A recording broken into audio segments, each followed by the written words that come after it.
All right. So I believe we are live. Welcome to the Total Alcohol Recovery 2.0 Q&A session. Please let me know if you're here and if you can see me and hear me.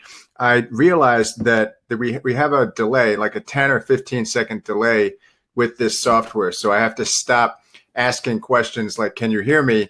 And then looking at the chat box, expecting an immediate response, because apparently it is not immediate. There's a little bit of a delay. So when you get a chance, please let me know if you can see me. I see we have Charlie and Peter. Hey guys, glad to see you in here. If you're just logging in, just feel free to say hi and thanks for showing up.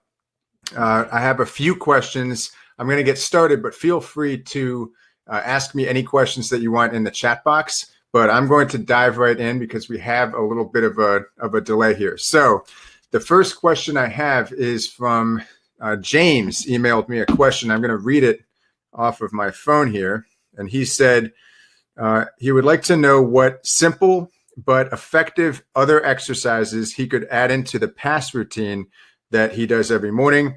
He says he hasn't mustered the will to visit the gym regularly, so the PASS routine is his main exercise. So first of all, I'm really glad, James, that you were able to use the PASS routine. And I think James is in the UK, so he's going to be watching the replay. But anyway, I'm very glad that the PASS routine has been useful. If you're wondering what that is, then that is the push-up, air squat, stretching, and serenity routine that I outline in the exercise section of this course. And it's something that I've done for years now, and it helped me because I didn't always have a gym, and I would have to get these impulse workouts in order to get rid of cravings and just feel better. Sometimes I would have anxiety issues, or I would just be feeling bummed out. So the PASS routine really helps with that. And it's push-ups or planks, and then air squats, some yoga stretches, and then basically deep breathing, and I just call it serenity. So besides the PASS routine, it's good that you've mastered that, James. So if you're looking to add in more stuff, I would say it depends how innovative you want to get with this. There are numerous things you could do, all the way up to maybe getting T25 videos or P90X videos or even yoga videos to do at home. But if you wanted to make the PASS routine itself harder, you could simply increase the number of push-ups. I feel like I've told the story a number of times now. I got my dad obsessed with push-ups after I got him on a health kick. He kind of decreased his drinking and quit diet soda. And he started doing push-ups. He decided he was going to be healthy. He does 300 push-ups every day. He's turning 72 in the next month. And he's done 150,000 push-ups these past 2 years. And he does those at the gym in addition to his other workouts. But that's probably, the push-ups are the main part of his workout. And he doesn't do them all at once. He does like 10 every 2 minutes or something like that, maybe 10 a minute. But you could just take part of the PASS routine and do, make it bigger. So you could increase the number of push-ups, increase the number of air squats. Beyond that, you might want to think about adding in some burpees. If you don't know what that is, Google it, because I would look kind of crazy if I try to demonstrate. But burpees, jump roping is really good for cardio. I say burpees and jump rope are probably the best cardio. Besides, shadow boxing, depends how fancy you want to get, but there's a world of things that you could add in, and it's totally up to you. It depends what you like to do most. I would say, you say you haven't mustered the will to visit the gym regularly. It will be beneficial at some point for you to go to the gym.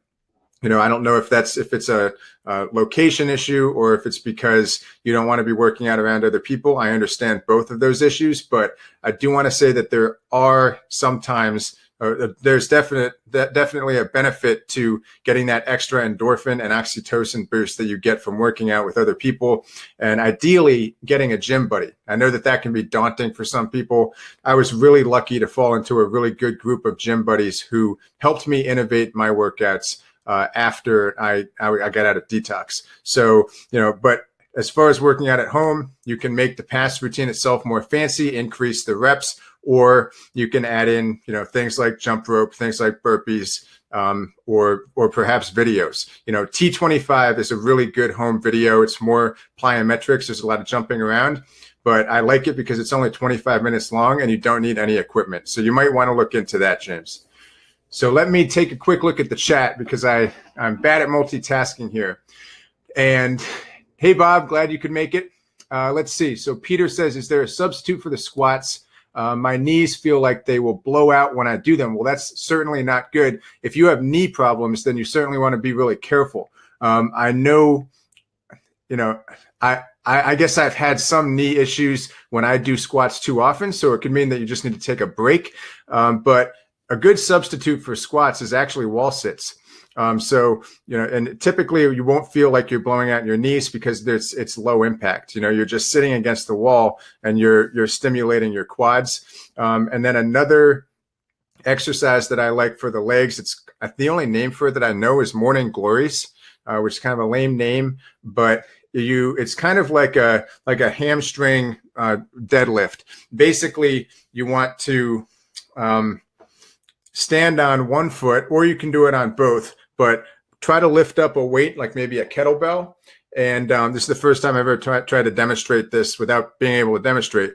But just search morning glories, and that's a decent hamstring exercise. I would say between that and wall sits, you would actually be able to stimulate your legs. So Charlie says, Chris, when you get a chance, what do you think of psychological counseling to supplement all of your suggestions and the supplements? I know you have addressed in your writing some of your experience with psychologists. For an introvert like me, speaking to a professional seems like a safe alternative to oversharing with friends. Yeah, I mean, I think that there are very gifted psychologists out there. I wasn't lucky enough to find any of the psychologists who were gifted, I suppose. And maybe it could be that I was going to ask them how I could get off of alcohol, and that was not something they knew anything about. It could be that if I'd asked them about some deeper underlying issues, they would have been very helpful. So yeah, I have one of my best friends from growing up has been seeing a psychologist for the last 10 years, and it's gotten him from severely depressed to, he's handled ridiculous challenges very well. So yeah, I think it depends. You want to make sure you have a good fit with the psychologist. And I don't, however, the only red flag in that question is that speaking with a professional seems like a safe alternative to oversharing with friends. You want to have maybe one or two friends where oversharing really isn't a possibility. Maybe one confidant or even a spouse or a significant other, but I would say, and I'm not a psychologist or a, professional in the realm of like relationships, but it would seem to me that you want to have one person who's not a professional, who you don't have like a patient relationship with, who can know some of your secrets and who can accept you for that. I think it's therapeutic. But yeah, if you have things that you just want to get off your chest, I think that psychologists can definitely fill that role for sure. So let's see. Peter says he did morning glories in the Army. I'm glad you know what I'm talking about, because I feel like I'm always groping for the name of that exercise, and no one ever knows what I'm talking about. So, all right. So let me get back to some of the questions, and guys, feel free to ask any more questions in the chat. This usually lasts somewhere between 30 minutes and an hour. Recently, it's been closer to 30 minutes. I know that January is kind of a tough month, but looks like we've got a good amount of people in here. So I'm open for the hour if you guys want to do that. So another question that I got was about meditation, and I'm happy about that because I haven't talked about meditation for a while, and there's a reason for that. And it's because meditation is one of the parts of my own program here that I beat myself up over. And honestly, I'm getting back into it. I meditated for about 20 minutes this morning. And prior to that, I had not done it consistently in at least a month. I'd done it here and there, and I know that there's a benefit to it. We have research now showing the benefits of meditation. 10 or 20 years ago, people thought it was some kind of woo thing, but it's not. There are serious benefits to meditating. Being able to get in that zone where you just turn off all of the self-criticism and you don't hear the constant whir of thoughts flooding your brain. You can't really do that. I realize that even when I'm asleep, I can only speak for myself, but sometimes I wake up from a pretty deep sleep. And it still seems that when I was asleep, I was being bombarded with all sorts of subconscious images and words and thoughts and things that people were saying. And it's not necessarily disturbing, but it is, I think, probably very necessary to reach a zone through either meditation or maybe yoga or something like it, where you are not being bombarded with all of that, where you have a kind of inner peace. You can kind of transcend the mental dialogue that's constantly going on. And I was listening to a podcast earlier about meditation, and I think it was on Tim Ferriss's podcast. He had Dr. Peter Attia on, and I was very relieved to hear both of them say that they had a difficult time meditating as well, and that they tended to beat themselves up for having thoughts while they were meditating. So I'm thinking, these guys are, they're very well known, and if these guys are beating themselves up over meditation, then maybe I'm not such an idiot for struggling myself. But one thing I can say is that the one thing that the detox center did correctly that I went to, and I was there for weeks, was we had like an enforced 20-minute meditation every morning. They would put on like sounds of reeds or nature sounds. And there was this like wise old man who had nothing to do with the program except for the meditation. He ran the meditation, and he was awesome. And he encouraged us to pick a mantra of any kind. And so I did. I actually found one online. It's just some random Hindu word. But to this day, I find myself automatically repeating that mantra. And I think I mentioned this in my book and in other parts of my course, but I repeat this mantra all the time when I'm driving. If I feel like I'm about to cut, or someone cut me off and I'm getting mad, or, I live in a place where people aren't particularly good drivers, so this happens often, but I find myself literally like mouthing my mantra and without even realizing it. And so that happened to me the other day, and I realized, well, that period of meditation must have had a profound impact on my brain. I need to get back into actually meditating so that I can preserve it. So I did want to mention that, meditation is something that can be helpful, but it is absolutely understandable if you struggle with it, because if you struggle with sitting down and closing your eyes for 10 minutes or 20 minutes, then you're definitely not alone. And something that can help is just be kind to yourself. If you feel like 20 minutes is too long, do it for 10. If you feel like 10 minutes is too long, just do it for 5.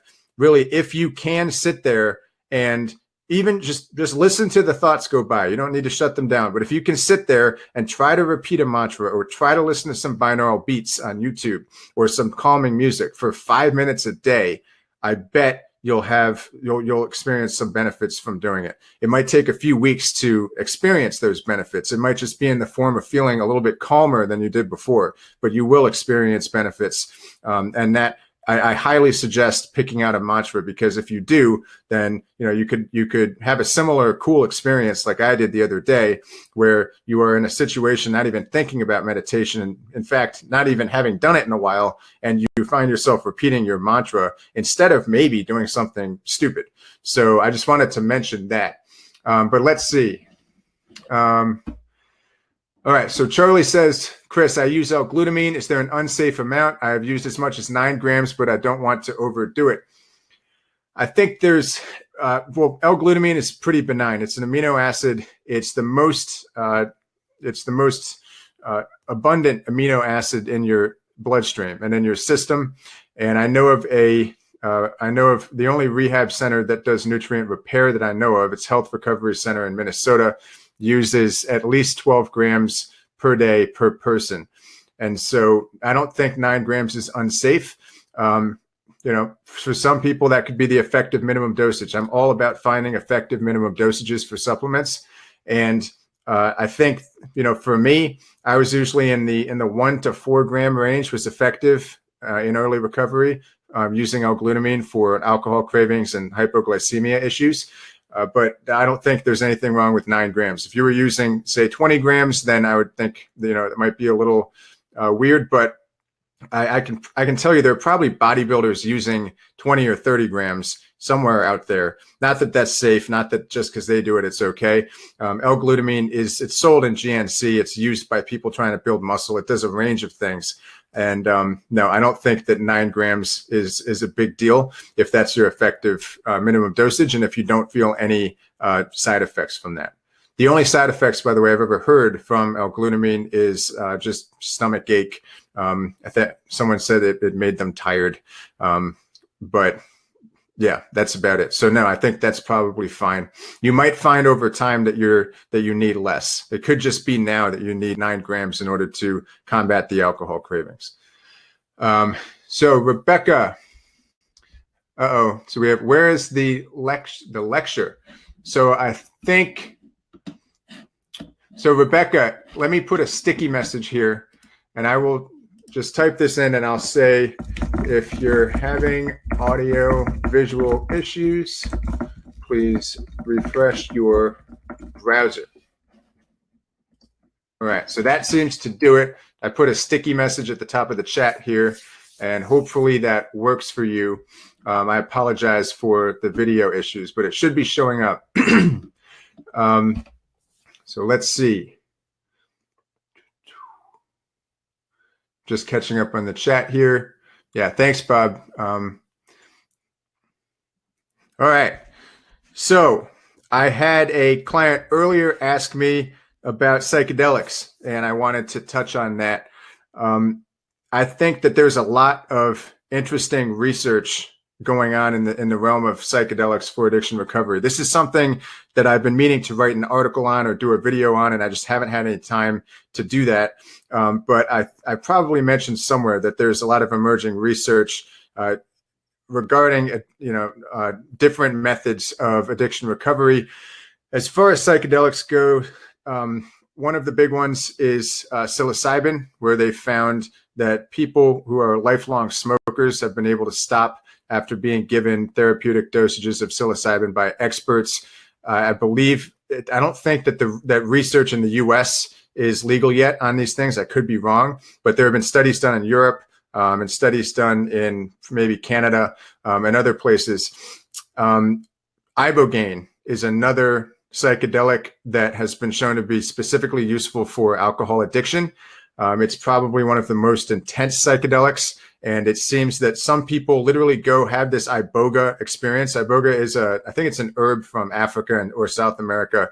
And they go and they have this intense mystical experience. And a large percentage of them somehow come back with like a clean slate. And so, we hear similar stories about people using ayahuasca, which contains a psychedelic called DMT or dimethyltryptamine. And let's see, what's the other one? Well, LSD is another one, but I won't get into that here. But anyway, we have a lot of research, promising research from overseas and even clinical centers that have opened up. And some people have had good success using psychedelics to kind of reset their neural pathways. It seems like that's what they do. And so I was asked the question, would I ever consider that if I were in a position where I couldn't get out of alcohol addiction? And I think, yeah, I have an open sense of possibility, and I would want to make sure that if I ever did that, I was dealing with the most trustworthy people out there, so I wouldn't want to go to some, in the middle of the rainforest ruled by drug cartels to go get iboga. I think that as a last resort, these psychedelics are promising. It just depends. You want to be very careful with who you trust. I've not yet had a private coaching client have to go do that. I had one who was considering it. She had multiple, I guess you would say, dual diagnoses, PTSD, alcohol addiction, and there are also some medications in there. And she was considering the ibogaine. She ultimately didn't follow through. One of the places she looked at was kind of sketchy. I think another place she looked at was in Canada, and it looked good. So it can be stressful doing your due diligence for that. And I honestly hope that you guys don't have to do that. But I like to, there's no one size fits all. There are some severe cases of alcohol addiction in which all alternatives should be on the table. So, I'm never going to be one to say, oh, no, categorically, this is not good. This is bad. Research should be ended in this. That's not who I am. So I am a fan of anything that helps, with the caveat that it's safe and effective. And I think that it's a promising area of research, and there do seem to be centers that are trustworthy. And because I'm not an expert in the science behind psychedelics or in the emerging research, that's all I can say for now. But I do think it's interesting. And another thing is that there is there's a similar but less drastic and less scary alternative for people who have trouble or absorbing oral supplements. And I think I've mentioned this on some of the other Q&A calls, but there's something called NAD plus IV therapy. And I did have one client who used that. She had been drinking a lot and had been mostly vodka. And she most likely had some issues with gut absorption. And so she had great success. She went through 10 days of the NAD plus therapy. And apparently went to have, I think, a sandwich at a bar on like the third or fourth day. And it didn't even occur to her that drinking alcohol was something that she might do. It was like it had a similar slate wiping effect. So that's really interesting because that's just rapid nutrient repair. And what I would take from that is that the nutrient repair really does work. You know, you just have to, if for some people who have serious gut issues, which is not the majority of people with alcohol addiction, but some people with serious gut issues might want to go the intravenous route as a last resort. So I did want to touch on that. So let's see. I'm sorry it's not working, Rebecca. I will talk to my software after this, but maybe if you try to restart your browser, and I think you can hear my audio, but if not, let's see, if you can restart your browser, then maybe it'll work. You could use the same link. Otherwise, we'll have the replay video posted in here tomorrow. So I don't see any more questions in the chat, but I'm open to them. And the last topic I wanted to talk about was cold turkey versus tapering. So for the record, I don't promote cold turkey detox unless someone is like a 1 to 2 glasses of wine a night drinker. It seems to me that if you have any withdrawal symptoms whatsoever, cold turkey is not the way to go. You can actually, there's some evidence that when you throw yourself into withdrawal, even if it's moderate, you're kind of traumatizing your brain. You're creating a neural pathway associated with withdrawal that can contribute to the kindling phenomenon down the road. So, I'm not a fan of cold turkey. I would say if you're having above 4 or 5 drinks a night, you would want to be doing some kind of tapering protocol. And typically, tapering protocols they decrease the amount of alcohol by 1 to 2 drinks, and that's standard shots, beers, glasses of wine per day. But sometimes that's spread across 2 to 3 days. So it might be, let's say you were drinking 10 beers a night, you might go down by 1 beer or 2 beers every 1 to 3 days. That would be normal. You wouldn't want to, say, go down by 1 beer a week. It's just too much opportunity to backslide and bring your consumption back up. So there's a balance that has to be struck between easing the withdrawal symptoms on the tapering protocol and not giving yourself an incentive or opportunity to forget what you're doing and just increase the amount of drinking. I've done that many times. I made both mistakes with tapering protocols in my dozens of attempts to quit drinking before I finally threw in the towel and ultimately got it right. And, sometimes I would make the mistake of being not compassionate to myself at all and throwing myself into hallucinations. And sometimes I would make the mistake of going way too slow. And 11 days later, I would be in this kind of stupor, being like, oh, I was supposed to be tapering. The last 4 days, I've just forgotten. And alcohol will make you do that. So I think it's best to write out a tapering schedule, tape it to your refrigerator, tape it to your bathroom mirror, or at least have it on your phone, on your lock screen or something. But don't let yourself forget what you're doing, and make sure you stick to it. Obviously, in any taper, there's some willpower involved, but the supplements in the detox section and the supplements in nutrient repair, you can start those if you're tapering. Those will help increase your natural reserve of willpower by increasing your biochemical reserves with your biochemical resilience. So Peter says, I almost died from cold turkey, as did I. So I'm glad you're here, Peter, because that's terrifying. And as I said, cold turkey is not a fun or effective thing. The only reason I think anyone tries cold turkey is because none of this information is well known. So Charlie says, Chris, I find those of us from the AA culture are the victims of time snobbery, that somehow our sobriety is solely linked to our amount of sober time. Can you briefly speak to the concept of sobriety as a non-time relevant? Yeah, that's a fantastic question, Charlie. I have no idea how many days I've been so-called sober. In fact, they wouldn't say I was sober because I've had too many good times with some kratom in my system. Well, I can't remember the last time I had kratom, but I'm not clean. I'm not sober. I'm not those things. It's fine if anyone describes themselves as such. That's fine. My priority in life is to be happy and fulfilled. And I have framed alcohol as incompatible with those things. And objectively, it is incompatible with those things. And so I want to make sure I answer your question. The concept of sobriety is non-time relevant. Yeah, I don't think that the counting days in the beginning can be helpful. You'll see me occasionally congratulate people who have, let's say, 20 days or 100 days. It's cool to know there's definitely a difference between having 12 hours and having a certain amount of days. I'm not sneering at people who are counting days and are proud of that, because at one point in time I did the same thing. But what happens when you transcend alcohol is that you stop caring about your relation to the universe. Has nothing to do with your relation in time to your last drink. You've transcended alcohol completely. It's been crowded out from your life, and it is a non-issue, as I like to say to people when I try to explain. Often, if I'm at a wedding or something like that, and someone will ask if I don't drink, and of course I say, I used to drink too much, so I quit. And sometimes they kind of gasp and go, was it recently? And no, I don't remember when it was, but it's a non-issue. And and that's true. I like to think of alcohol, and I've said this before, as an exhausted resource. It's something that used to do something for me. It stopped doing something for me. So now I no longer think of it. I have all these other things that do things for me. We have a finite amount of time in this world, and we have a finite amount of focus. And I love the Tony Robbins quote that you feel what you focus on. I don't have time to focus on alcohol, and I don't have time to feel the way I would if I did focus on alcohol.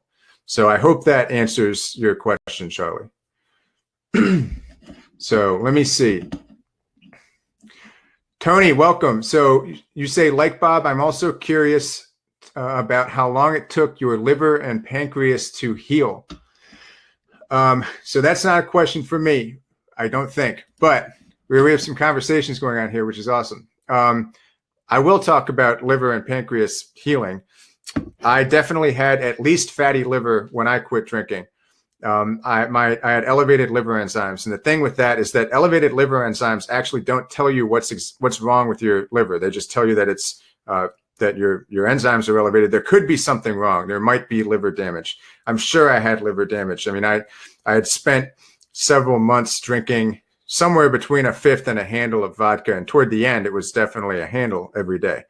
And I took milk thistle. That was one of the few things I knew about before I quit drinking. And I took it religiously when I was heavily drinking for those last few months. And I also took it for a few months after I quit drinking. And it's not like I had a control group to know how I would feel if I hadn't taken the milk thistle. But I felt that the sharp pains I used to have under my rib cage, which could have been inflammation of the pancreas, could have been alcoholic hepatitis, steatosis, I think is what they say, or fatty liver. It could have been those things. It went away within about 2 or 3 weeks. And there was still some tenderness, though, after like a month or two. It was like it was much less tender than before. It wasn't painful, but it felt a little bit swollen. It kind of felt like someone had blown up a balloon behind my rib cage. That's how I felt all the time before I quit drinking. So that was serious inflammation of the liver or pancreas, and it goes down gradually. I would say, definitely get your liver enzymes checked if you're concerned about it. And one of the telltale signs of liver issues is jaundice or yellowing of the eyes or the nails. And some skin issues can also be indicative of liver issues, and also just sluggishness and low energy. But everyone who has a hangover who's sluggish, that's because they just damaged their liver. So don't get hypochondria like I did after I quit drinking. I was convinced that I was going to die of something that I had done to myself, and luckily that wasn't the case. But the supplements will definitely help. Some other good supplements for the liver include NAC, or N-acetylcysteine. That's a precursor for glutathione. Let's see what else. PPC is an expensive one. It's phosphatidylcholine. We're actually putting it in the supplement that I'm coming out with soon. But it's been shown to help reverse liver damage. So you can probably find it somewhere on Amazon, but it's PPC, phosphatidylcholine. And let's see, there are some other supplements. Vitamin C is good for the liver as well. And so, yeah, I would say all of the supplements that are mentioned in the nutrient repair section would probably have a synergistic effect, repairing your whole body and making it easier on your liver and your pancreas. Peter says, my liver functions returned to normal within 2 months. That's awesome. Very cool. All right. Peter says, NAC works great. Yes, the NAC and the milk thistle and the PPC. I think of those really as the liver supplements. I'm blanking on something else that I know is good for the liver, but those three are awesome. Oh, SAMe has also been shown to have liver protective benefits for the liver. And I think it's been taken by some people who have severe liver issues, and it helped, I think, reverse scar tissue. I have to look into that. But SAMe has also been shown to be helpful for liver health. So that's the end of the questions that I've had sent to me for some people in the replay. Do we have any additional questions in the chat? Or Peter says green tea capsules. Yes, green tea itself is good for the liver. I would say be careful of green tea pills. Green tea capsules can actually damage the liver if you take too many of them. That the antioxidant in green tea, it's like EGCG, I can't pronounce it, is potentially toxic to the liver at high doses. And sometimes they put insane doses in those green tea capsules. So not saying that yours are too strong, but that's a rare example of a supplement that has been shown to cause liver damage without being otherwise defective or contaminated with something. So be careful of green tea capsules. Make sure that it doesn't have a huge mega dose, and don't take 10 of them a day. Then you'll probably be fine. I prefer to drink green tea itself. And green tea itself does have a protective effect on the liver, as do other kinds of teas as well. So, yes. Charlie says, trying to reframe alcohol as a toxic poison and an exhausted resource. I'm amazed at how resistant my mind is to those concepts. I intellectually understand, but I'm still struggling with the concept subconsciously. Any suggestions? I would say that when you're trying to build a new belief, or if you're trying to reframe alcohol specifically, the best thing you can do is to, if you're struggling with that, is to consciously gather references for your new belief. So I can't remember who it was who said that a belief is like a table, and the belief is the tabletop. It's supported by legs. Those legs are references. By references, I mean experiences that support that belief. So you might want to go through, I think I had an exercise like this in my book, and I might refer to it in the course, but you might want to go through and gather experiences that support your new belief, which you know to be true on an intellectual level, and now you just want it to be hardwired into your brain. Your new belief that alcohol is an exhausted resource, that alcohol is toxic, that it's a poison. It occurred to me after I quit drinking that drinkers have this thing that's not dissimilar from something I wouldn't know about from experience, but which I've heard about, which is how apparently women who go through childbirth forget how bad the pain actually was. Drinkers who quit have something similar happen. We don't tend to remember automatically the bloated face, the red face, the cold sweat from withdrawal, the feeling horrible, feeling down, insomnia, waking up with night sweats. We don't remember that. For some reason, we remember the very brief period of euphoria that we got before those things settled in and made us feel worse for a lot longer than we felt good. So I'd say it would help to write down all of the most profound experiences that you had. Obviously, I was hungover 2 years ago on a Sunday is not helpful. But if there's a particularly profound experience or something that comes to mind, write it down. Make that your reference for this new belief that you are solidifying in your mind, which is that alcohol is a toxic poison, an exhausted resource, something that used to do something for you, but which no longer does. The cons far outweigh the pros.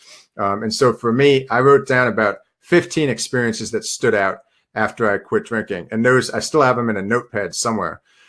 And just writing those things down helped me begin to associate alcohol. I still wanted to drink at that time. So don't get me wrong. It's not an instant fix, but that exercise did help me build that new belief. And in conjunction with picking new alternatives, making lists of things that you do want to do in the short term and the long term, those are the things that are going to crowd alcohol out of your life and finally prove to you that alcohol is just totally irrelevant in the first place. So you have to kind of first build the belief that alcohol is a bad thing, which intellectually, but which you need to grasp subconsciously, as you said. And I would do that by gathering as many references as you can for that belief. The second is to gather as many new alternatives as possible. Write down lists of things that can give you a healthy release in the short term that you can look forward doing Monday through Friday, or on weekends, or in the short term. And then also, what are those things in the broader, in the longer time horizon that make you excited to get up and maybe do one thing today or tomorrow or whenever to make you excited to be able to make progress towards, So I've mentioned a few times I'm working on this supplement company, and it's been a hassle and we've had lots of setbacks, but that's been a long-term goal for me for the last year. And every morning I get up and I think, all right, I'm going to do one thing for that goal. That's really cool. That motivates me. I get a little dopamine kick just thinking about the fact that I get to do something that contributes to that goal. And it's like it's not like a deferred reward. I get like immediate pleasure every morning just considering that I get to do something for that, but then at the same time, that's not quite enough because I also need the short-term release. So, that's why I have those things like hot yoga or my weird obsession with Indian food, or, seeing certain friends to go hit the gym and go in the steam room, maybe going to bed a little bit earlier with a book. I mean, that if you'd told me that I would have wanted to go to bed early with a book back when I was a drinker, I would have thought you were crazy. That wouldn't appeal at all. But I've made that appealing to me, and it now signifies to me that I'm going to go. I get to get under the covers, and hang out and absorb some awesome information, sip some chamomile tea until I pass out, and I'm going to feel awesome tomorrow. So you want to have just those things that allow you to strike a balance between short-term happiness and fulfillment and release, and long-term happiness and fulfillment. And, once you have that, those will crowd out your alcohol neural pathway. And, the last thought that you will have had about alcohol was that it was an exhausted resource. And because at some point that thought will have been so long ago, that'll be proof to you that it actually is an exhausted thing. It's not even worth thinking about. All right. So let me see. So Peter says, Charlie, go to the Smart Recovery website and look for cost-benefit analysis. Thank you, Peter. I've heard good things about Smart Recovery, and that I know they have some worksheets, so that could definitely be helpful. And Charlie says, I've definitely had those experiences. I also want to thank you for your time and effort. Program and ideas work. Thank you so much, Charlie.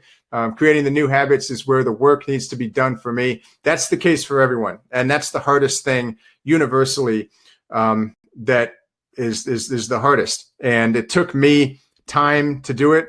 I do think that the big missing link is restoring your biochemical balance, because without an aligned biochemistry, it's impossible to make much progress with anything, whether it's emotional or spiritual or habit related. If you're walking around with 10% of the serotonin or dopamine that you need, or endorphins, then it's hard to motivate yourself to do anything.